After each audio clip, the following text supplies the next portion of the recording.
What's up, guys? I'm Reese Kinder, and this is the brand new Game Time podcast. Join three guys from Auburn as we talk about all things sports. From predictions, reactions, there's something in store for everyone. Enjoy the episode. Hello and welcome to the second episode of the Game Time podcast. I'm your boy, Max Mesman, and I'm joined by my co-hosts Taylor Gottney and Reese Kinder. And today, we actually are going to be doing a reaction to the weekend. So basically, we're trying to get our format, how we want to release these episodes down pat. But just quick announcements. We are going to, from now on, we're recording this Tuesday night. We're going to be trying to release it sometime during Wednesday. We don't know when. It could be early. It could be late, whenever. Just sometime tomorrow on Wednesday. Technically today when you're listening to this. And then Wednesday night, we're going to record an episode previewing the next week. And then we'll be dropping that sometime before Thursday Night Football on Thursday. But with that being said, let's get into this. There's a lot going on, and we're here to break it down on this week's edition of Weekend Reactions.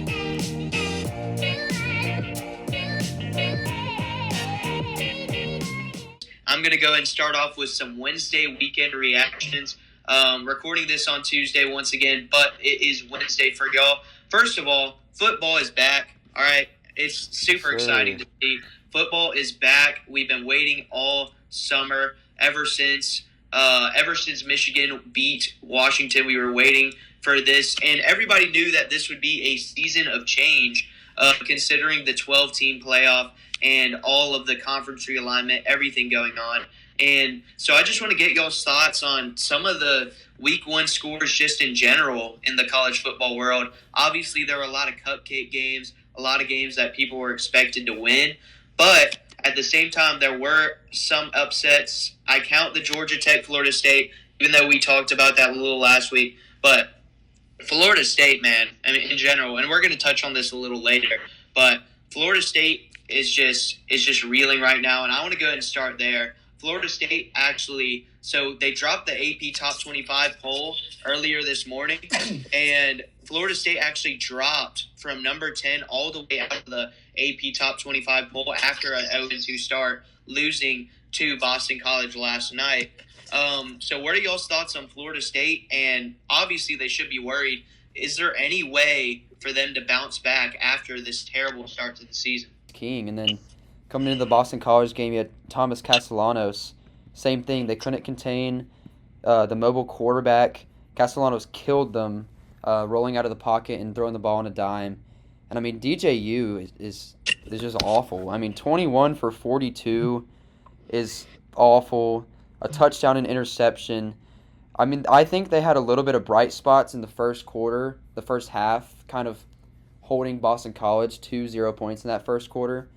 But, I mean, we see it all the time with these teams that have great defenses. If your offense can't do anything, your defense isn't going to hold up the whole game. So that's why we saw Boston College put up 28 and Georgia Tech put up 24.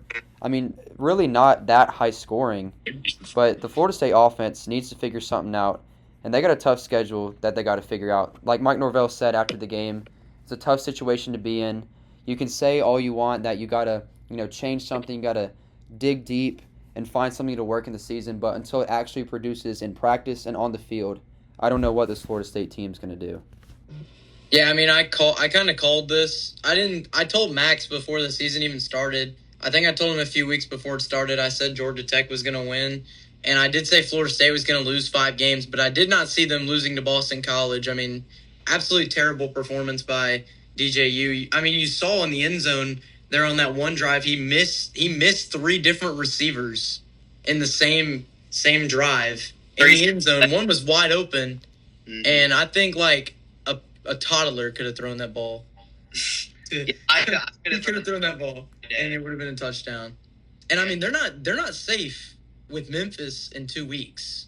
Yeah, like if you think about it, Memphis is a possible CFP contender, and the rest of the schedule doesn't favor them where they have games like at SMU, number 25 Clemson at home. I mean, it really doesn't matter where they're playing. Even Duke at Duke could be a decent game with Duke's defense, and then Miami, at Miami, North Carolina, and then you have at Notre Dame. And then even though Florida's probably going to be 1-11 by the time, or 1-10 by the time they play them, it still might be a good game. But Florida State's in a lot of trouble, and I mean, they got to win. They're going to have to beat Memphis to get back on track and possibly, maybe win this ACC if they can get some big wins against these teams. Yeah, so, I mean, you're absolutely right. If you're Florida State, I mean, this Boston College, the Georgia Tech one, it was kind of like that game was, like you said, you predicted that game for them to lose that game. A lot of people had that game at least being close. So that one was like, okay, now it's time to really, lock in and try and beat Boston College, and they just did not do it, came out flat. I didn't think they showed any aggressiveness or urgency that entire game, and DJU, I mean, I hate it. Put the fries in the bag. I mean, exactly. Like to put it in sort of a better, more professional terms. DJU is he's not looking good at all. And I used to say I hate to trash on college players because technically they are students, but he's getting paid. No, bro ain't a student no more, bro. He's been here 6 years. Yeah, he's like Cam Rising, bro. He's been in college. He's been in college 6 years, and Cam Rising, has also been in college for 6 years. But at least Cam Rising actually looks good. And I will say this for Florida State, they have a bye week this week before that Memphis game. So this is the perfect time for a bye week for them because they're gonna have to lock in. Because right now, I honestly got them losing to Memphis. But anyways, I actually want to look at the NFL really quick because this was a story that caught my eye. Ricky Pearsall for the 49ers. If y'all haven't heard about this, I'm pretty sure y'all have heard about this, but for those listening, Ricky Pearsall was shot through the chest late Saturday afternoon. And honestly, it's really a miracle that he even survived this. But not only it was an armed robbery attempt. Ricky Pearsall, I'm reading this article by Nick Wagoneer. Sorry, I can't speak right now. Nick Wagoneer, ESPN staff writer, saying it was miraculous how Ricky Pearsall was not more seriously wounded. And even crazier than this, he's already out of the hospital, and he might be back as soon as week 5. So got shot through the chest by a man named, or the 49ers manager, John Lynch, gave a statement saying that he's going to play most likely by week 5. Just an absolute, just insane story. I had to talk about it. And, I know this is a reaction episode, but, Ricky Pearsall is a guy that the 49ers took a chance on. A lot of people thought it was a reach as their first-round pick. But, I mean, what do you think this has to do for a 49ers team that already has enough galvanization as is after the Super Bowl loss? But, I mean, how excited does this make them to play? Does this have the opposite effect and make them want to play for Ricky? Or does it, kind of mess up the locker room vibe? I mean, Ricky Pearsall, I remember watching him at Florida. He's a very good rookie. A lot of people said that the 49ers reached on him, but he has a bright future ahead of him. I mean, all 3 of us are Christians, so, I mean, it is an absolute miracle, like their GM said. Yeah. I think honestly, like, the people in the locker room, if they got to know him, they're going to be playing for him.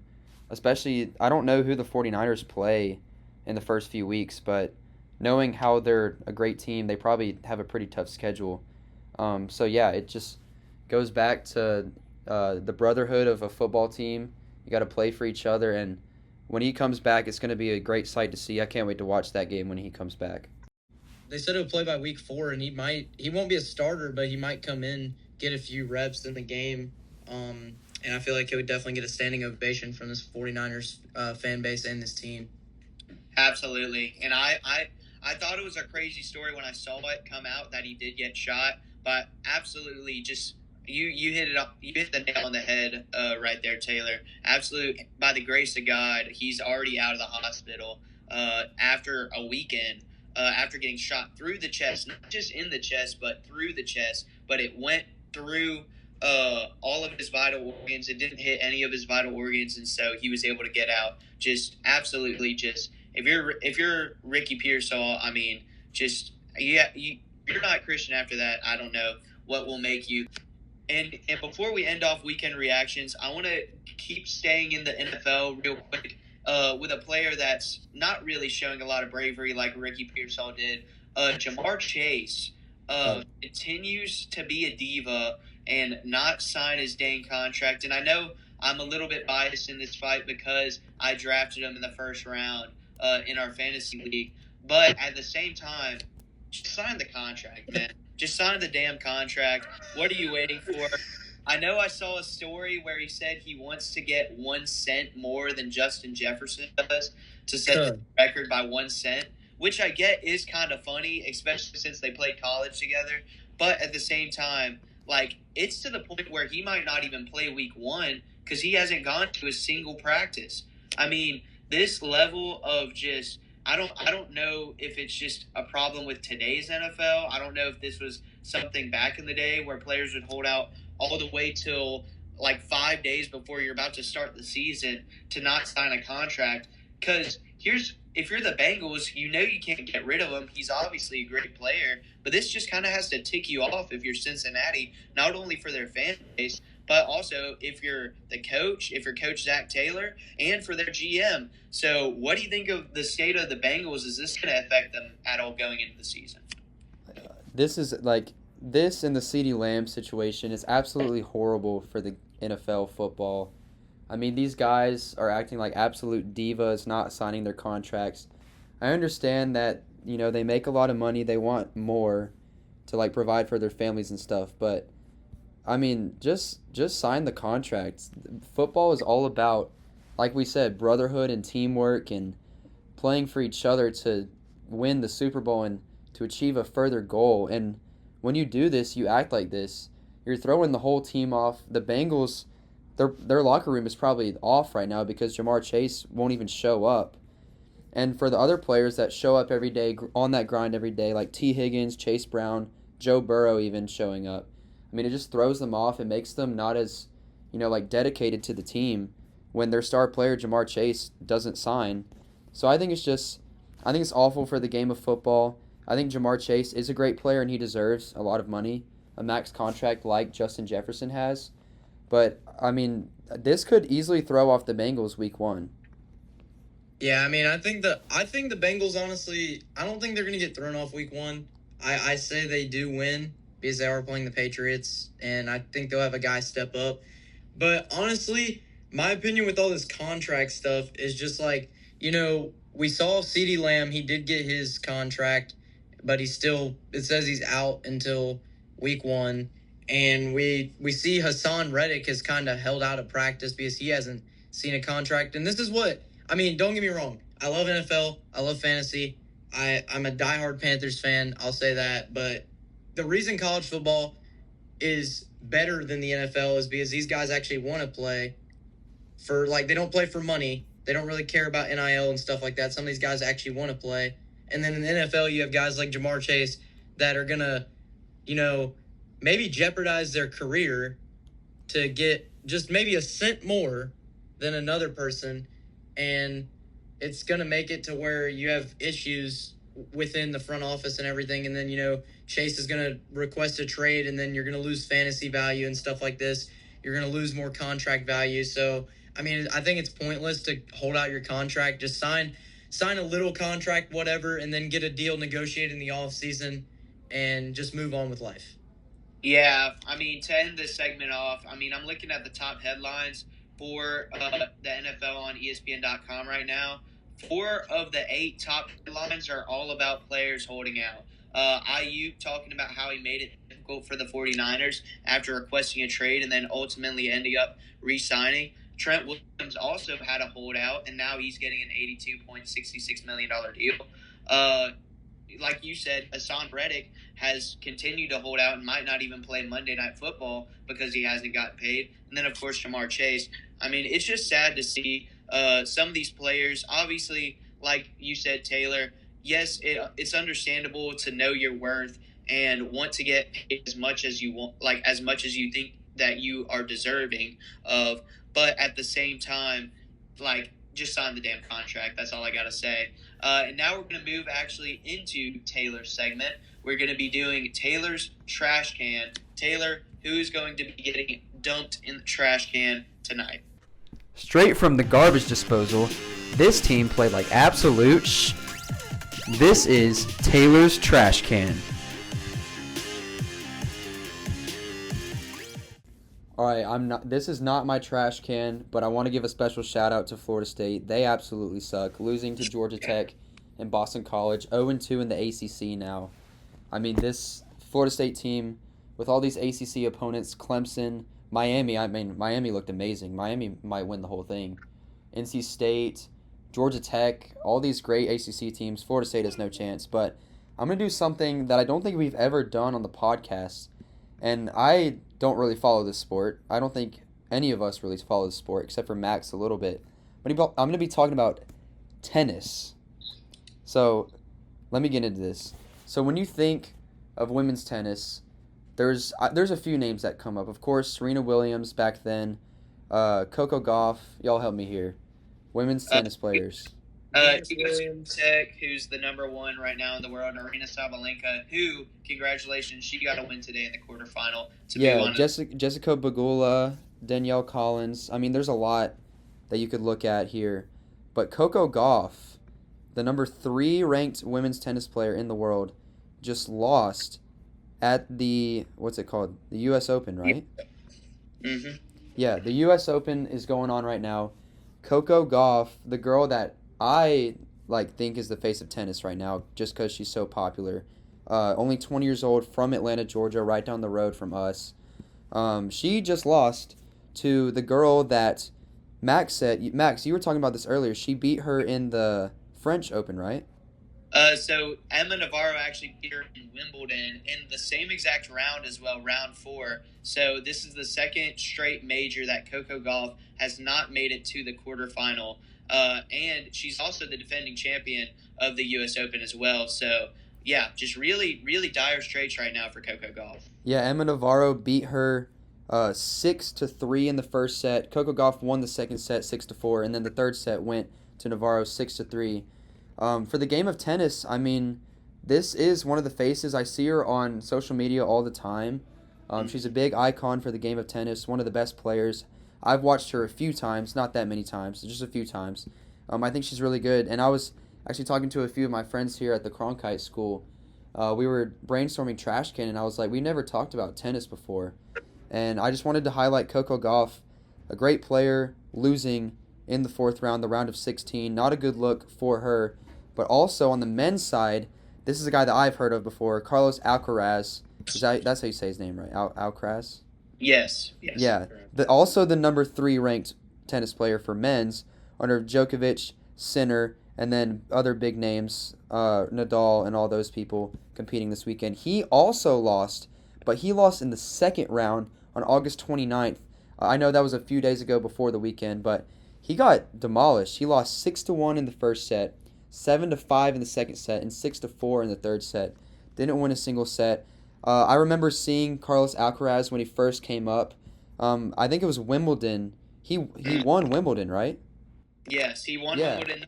Did he win Wimbledon? He beat Djokovic. Top-ranked player, losing at the U.S. Open. I'm throwing both of them in the trash, but I also want to say, for the game of tennis, this is amazing. You're having all of these new players coming up. You know, you have Djokovic, Federer, and Nadal, the 3 big names that, Federer and Nadal are both getting really old. But, of course, Djokovic, I think he's still in it, though. But Gauff and Alcaraz losing is a big thing for the game of tennis. I love all of these sports. You see it in golf, you see it in tennis, you see it in mostly every sport. These smaller opponents trying to make a name for themselves in individual sports, rising up and upsetting these top dogs. It's a good look for the game of tennis. So we're going to throw Alcaraz and Gauff in the trash can. What do y'all think of this trash can take? Well, I think, first of all, absolutely great take. I think involving another sport. Here at Game Time, we try and include as many sports as we can because we know everybody has their own thing. I have a lot of friends, actually, who played on our Auburn High School tennis team, and, yeah, they just love the sport. It's almost like a lifestyle for them. I actually want to shout out Emma Navarro. I remember I actually watched that Wimbledon match while I was actually down at Disney with my family. My dad actually really enjoys watching it. He's kind of who got me into it. But we actually watched that Emma Navarro and Coco Gauff game, and I remember the commentator saying, those in the tennis world know who Emma Navarro is. She's also very young. I think she's 23.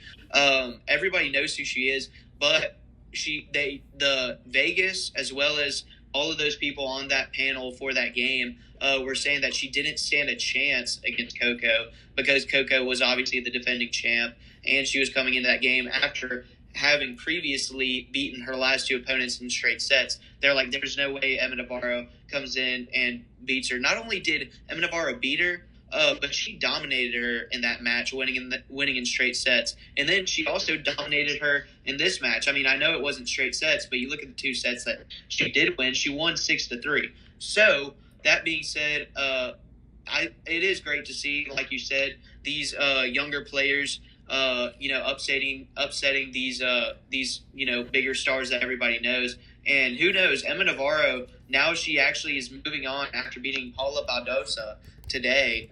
She's moving on to the semifinal and could win her first major if she's able to advance to the final. Who knows, maybe she could be the next face in tennis over golf. Didn't Coco Gauff beat Serena Williams? Is that kind of like her first big win? Yeah. That's what I'm saying is like these younger players beating people that are favored by so much leads to these new rising stars, which happened to Coco Gauff. So, I mean, hopefully it'll happen to Navarro as well. Absolutely. I mean, and Navarro, great player. Coco Gauff also still a great player. I think she'll bounce back. But once again, great to see these younger players being able to rise to the occasion. Taylor Fritz as well today, upsetting number 4, Alexander Zverev, to put an American in the semifinal. A lot of people were fearing that he wouldn't be able to make it as an American to U.S. Open. But once again, great trash can. And Reese, what are your thoughts on this tennis trash can? I mean, I don't really know much about tennis, to be honest. Like, for real, I've never followed the sport of tennis. But I do think it's a good take because we saw Coco Gauff in the Olympics, actually. I think she got disqualified from one of the matches. She did. Due to, I guess, anger issues with one of the officials. And she's kind of fallen off since then. So, yeah, I do think this is a good take of how, the younger players are kind of, building up and making these older players look silly by beating them. So, I mean, honestly, like I said, I don't really know much about tennis, but I do think this is a good take. Yeah. Well, sorry, what were you going to say? No, you're good. You're good. I was just going to say, here at Game Time, we want to cover all sports. I mean, our main 4 are always going to be football, basketball, baseball, soccer. But, we'll step into the golf realm every now and then. We'll step into the tennis realm, hockey. If y'all want any sports, go follow our Instagram, GameTimePod_official. Let us know what sports y'all want to see, and we'll be sure to include more of those. But we're going to throw those 2 in the trash. Good luck for the game of tennis. Can't wait to watch the semifinals and the finals for the U.S. Open. We're going to move on to Reese's segment, which I don't know what it's called. Reese, take him away. New segment alert! Let's go. Winners and losers. Winners and losers of college football. Hey everyone, before we get into Reese's new segment, be sure to go follow our Instagram at GameTimePod_official. We're going to start posting graphics, episode updates, our hottest takes throughout the week. Just let us know what y'all want to see, and enjoy this new segment by my boy, Reese Kinder. Let's see. I did this by myself personally yesterday because I kind of figured this is what was going to happen. So I was like, let me just do it just in case. And yeah, we're going to start off with our first one, and it's going to be the NC State Wolfpack. And this is going to be a loser because Max even me and you were texting during this game. Oh God, I was Western watching Carolina, yeah. Yeah, me and Max. Well, I was texting Max during the Colorado game, and he told me about the NC State game, so I flipped it over there. But then NC State kind of took that big lead, but still not a good look for the Wolfpack. And Max, you pointed out that Grayson McCall did not look very good, even though he had 318 passing yards. Still did not look very good against this West Carolina team, who actually is FCS. So not a very good look for NC State on this first week of the season. But I mean, it is first week. You got to give them time to build. But for this week, I give them a loser. That was not not the best performance that the Wolfpack could have, especially since they're ranked 24th in the country. Yeah, Absolutely. I would definitely give them an L on that one. Losing in the third at the end of the third quarter to an FCS team, not a good look at all. Yeah, really the only thing that helped them was their depth. Yeah, the only thing that did help them was their depth. If you watch back earlier on in that game, Grayson McCall only did have one interception, but if you look at that interception early on in the game, that might be actually one of the worst interceptions I've seen by a Power 4 quarterback in some time. Completely misread and threw it behind his receiver. I actually am kind of scared for the Wolfpack. I know this isn't the prediction episode, but going into Tennessee, we will say our official picks tomorrow and break down the games in full. But I'll say it right now, I am worried going into that game because their run defense looked horrible. Real quick, scanning. If I can pull up how many rushing yards they allowed, West Carolina actually going into that fourth quarter, they were tied. They were tied with NC State and actually had the momentum. They had actually scored it was around a 14-yard rushing touchdown, but 120 rush yards. Not only 120 rushing yards, but off 19 attempts, 6.3 yards per carry. Yeah, and the quarterback had 75 of them. Exactly. And, of course, one touchdown as well on a 17-yard run by Branson Adams. I mean, yeah, if you're NC State, you're going up against a Tennessee team who has a running back who ran for 124 yards himself in their season opener. So, yeah, you got to be worried if you're NC State, the Wolfpack, especially in an ACC who has a Miami team who I'm very high on. I think that they might be a top 10 team. Yeah, and my next team, I'm gonna go. Actually, it's gonna be two teams, but it's the same game. It's gonna be two teams, but the same game. And honestly, this one pretty simple to point out. It's gonna be Miami and Florida. And you know who my winner is. My winner's definitely Miami here. I mean, Miami, Cam Ward, possibly. This is a possibility. Possibly could win Heisman. Oh, for sure. If he continues to play the way he is. And Florida, I mean, yeah, that team might be lucky to win 2 games. The University of Florida, I called it in the offseason. They're the most overhyped team that I've ever seen in college football. I've never seen the SEC network glaze them as much as anybody else does. And Tim Tebow showed up to watch his old team get massacred at home. And, yeah, the Swamp is now going to be called the Desert after all the fans, retreat to the Bahamas for a vacation after a long and quote-unquote hard-fought football season. Yeah, I don't know why.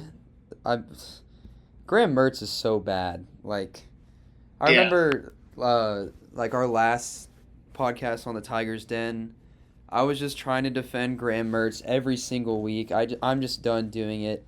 Lagway is the answer at Florida. Start him. Let him have a chance. He also played pretty bad too, but he's mobile. He had 4 rushes for 20 yards and a 16-yard run. That's the thing is Mertz has no legs. Mertz is a pocket passer. If nothing's open, he's done. There's no chance. I will say for Florida, their rushing game looked pretty good. Montreal Johnson had 11 carries for 106 yards, but. Yeah, they're a loser. Miami, Cam Ward is insane. He's so nonchalant. He has so much aura. He's so good. But also Restrepo, their receiver. I love playing as Miami in College Football 25. They're a big winner this week. That's why they moved up so far in the rankings. I think they're number 12 now. I'm pretty sure. So yeah, Miami's gonna be really good this year. They don't have a defense. They don't have a defense. Their defense is awful. Yeah. They lost. I mean, well, you look at it. They lost basically their entire defense to the Ole Miss Rebels. You lost Princely. I have no earthly idea how to say his last name, but one of their top tacklers last year transferred over to Ole Miss, and Florida really didn't get anybody to replace those guys. And you talk about. I'm gonna start off on the positive side and then move to the negative real quick. These are two teams that are on completely different ends of the spectrum in terms of how important this game was to them. Miami, yes, this is a great statement win going into an ACC that really didn't look strong at all this week.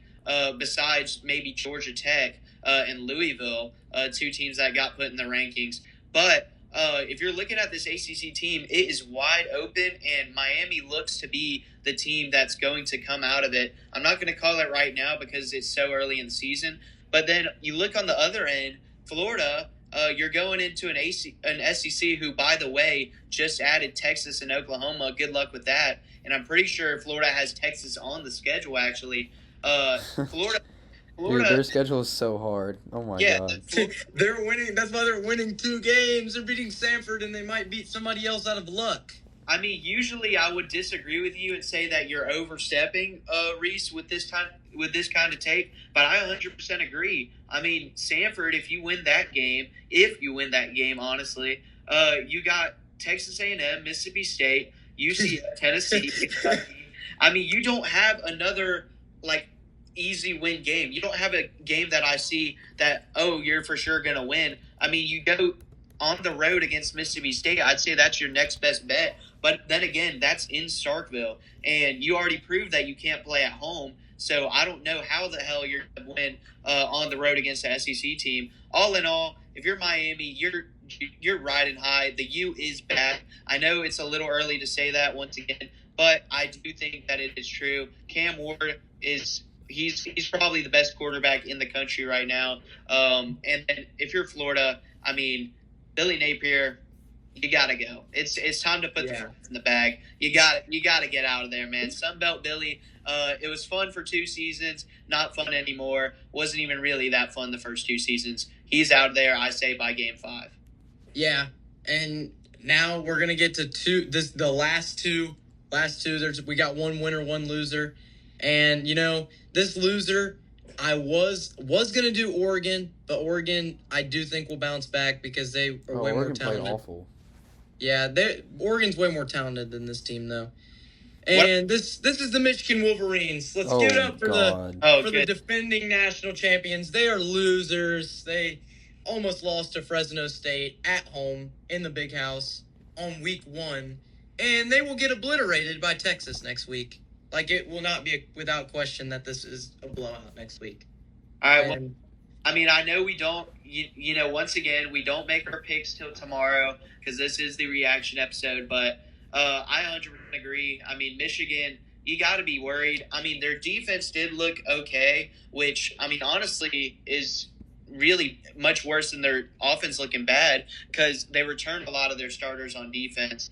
And so they're expected to be probably one of the best, if not the best defenses in the country. But on offense, first of all, I was 100% under the impression that Alex Orji would get the start, but then Davis Warren got the start, and I'm not going to lie, neither of these guys are ready to play for the Wolverines. They're both ass. They're both ass. Yeah, to put it bluntly, they are both extremely dog doo-doo. And if you're Michigan going up against a Texas team that's going to put up some points, I know your defense is good, but, I mean, Texas is going to put up some points. They're going to need to find a way to score and fast, and I don't know how they will, seeing how they played against the Fresno State Bulldogs this weekend.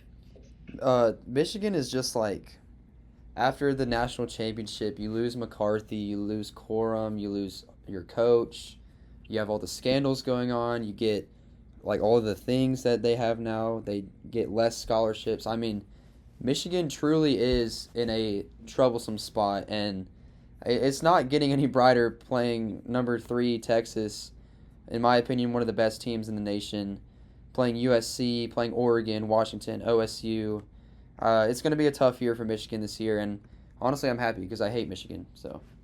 Yeah, I mean that's a good loser to pick here, but right here, we're gonna pick our winner, and this is probably the winner of the week. But I gotta play something real quick. I swear if it's Auburn. The Vanderbilt Commodores! Heck yeah. Heck yeah. Heck yeah. Diego Pavia is a dog. I will say, thank you, Diego Pavia, for not being on New Mexico State anymore, because my goodness, watching him destroy Auburn last year, I knew he had something special, but golly, did he show out against Virginia Tech. And it's no shot at you, Taylor, because I know you have family that went to Virginia Tech, and so they're one of your more like teams. Sorry it had to happen to y'all, but this Vanderbilt team looks good. I'm not gonna lie. As soon as Corso picked it on College Game Day, granted he probably forgot that he picked it 2 seconds after, but at the same time he did pick Vanderbilt to win that game, and it's great to see the Commodores might be better than the Florida Gators this year. That's not even a hot take. Yeah, Vanderbilt might actually win. Looking at their schedule, they might actually go 6-6 on everything I love. I want to talk about this game for a little bit. So, like Max said, I have family that went to Virginia Tech. My granddad was the first academic All-American in Virginia Tech football history. Shout out to him. But the coaching at the end of the game for Virginia Tech, Kyron Drones goes down with a cramp. Kyron Drones played amazing. I'm not saying Kyron Drones is amazing. He needs to get away from Virginia Tech. But the coach, so he goes down with a cramp, right? Comes out of the game. He's fine. He's walking. Putting in Colin Schlee in overtime on the last drive when Kyron Drones is standing on the sideline right next to Brent Pry. Brent Pry is probably one of the worst head coaches I've ever seen in my life. You have a Heisman caliber Cam Newton looking quarterback right next to you saying, "Coach, put me in the game. It is overtime. You are down." You put in your backup quarterback, who Colin Schlee is not bad. He's not good. He's not bad. He's mid. He's mid. You very mid. Put it. Yeah. Okay. Kyron Drones needs to be in the game on overtime. That's all I'm gonna say. Virginia Tech should have won this game, but they didn't. Shout out Vanderbilt. Y'all are good. Y'all are gonna win like 5 or 6 games. Virginia Tech. Brent Pry needs to go after that game. That's all I'm going to say. Yeah, I mean, when I was watching that, Kyron Drones actually came in. So the way it went down is they first down, they have in Schlee. Second down, they put in Drones, and then they take Drones back out. Dude. We were watching it in our little lounge area, and I was so mad. I was like, what the hell is Brent Pry doing? That's all I'm going to say. I couldn't believe it. When it was 4th down, I was like, surely they put in Kyron. And then Colin Schlee has the most wide open run lane. The middle is literally, the C's are parted. Like, there is absolutely no one in the middle, and he throws to the back of the end. Oh my God, it was awful. Shout out Vanderbilt, though. Got to give him the win. Yeah, but that's going to do it for this segment. And, next week we're going to have, every week we're going to have the winner of the week. And Vanderbilt's the winner of the week this week. And I can't wait to see who's going to be the winner of the week next week. But with that being said, yep, Vanderbilt's fight song. Anyways, great segment, Reese. Once again, you always knock it out of the park. We always knock it out of the park here on Game Time with your hosts, Max Mesman, Taylor Gottney, and Reese Kinder. But to close this out, I have 2 things. First, shout out our teams, man. Shout out our teams. Me and Reese are still currently in Auburn right now, so the Auburn Tigers are the team to be rooting for this 73-3, baby. War damn. Played absolutely great, and Taylor also still from Auburn, so great win to see. And then also I want to go ahead and talk your shit, man. I mean, Arizona State. Dude, ASU beating Wyoming. Big game coming up against the Mississippi State Bulldogs. Sam Leavitt is not good. That's all I'm going to say. Arizona State's defense is just insane. So. Yeah, I saw that. They got a pick 6 to open up the game. Yeah, dude, that was the most hype moment of all. The Inferno was rocking. Kenny Dillingham said it was actually the second largest student section it was the first largest student section in the history of Arizona State football. It was packed. Kenny Dillingham came out and said, "We need that energy every single week." The line went up for the Mississippi State game. That's going to be a great one. I don't know if we'll pick it tomorrow. Forks up. Go ASU. Yeah. Oh, yeah. So let me put it in perspective for y'all real quick. We could call this, game time views or something like that. But basically, me and Reese are sitting next to each other, right next to the Jumbotron. As soon as Keandre Lambert-Smith did his introduction, everybody knew what was coming. The 2 receivers that they were starting. Cam Coleman didn't even touch the screen yet, and everybody was just cheering. It was great. The vibes were immaculate. And I'm telling you, man, this might be not only the best Auburn wide receiver recruiting class ever, but just in general in college football, this might be the best. Harry Thompson played great too. I saw that. Yeah, we this might be the best receiver recruiting class we've ever seen. Ryan Williams, shout out to him. He played insane at 17 years old for Alabama. And then Jeremiah Smith, who a lot of people are saying might actually be one of the best receivers of all time when it's said and done. I mean, he looked absolutely insane for the Buckeyes. And then, of course, Cam Coleman, Malcolm Simmons, Perry Thompson.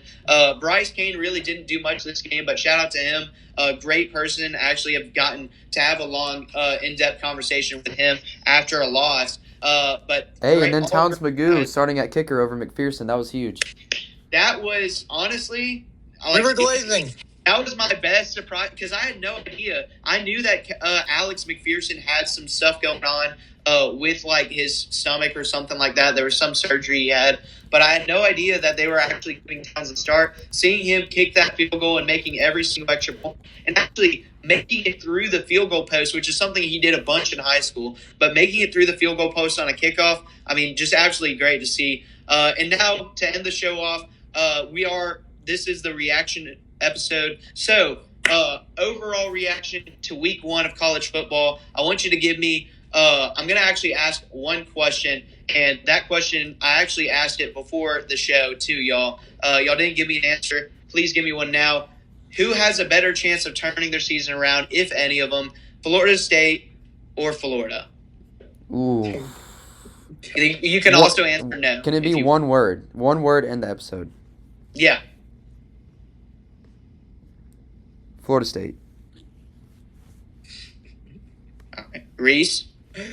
Oh, I don't even know why you asked that question because you know I hate Florida, and you know Florida ain't gonna win any games. They'll be lucky to win one game, and yeah, Florida State might go 6-6. So I'm gonna say Florida State. Yeah, I'm gonna go Florida State as well. Florida might win 2 games simply because their schedule is very tough.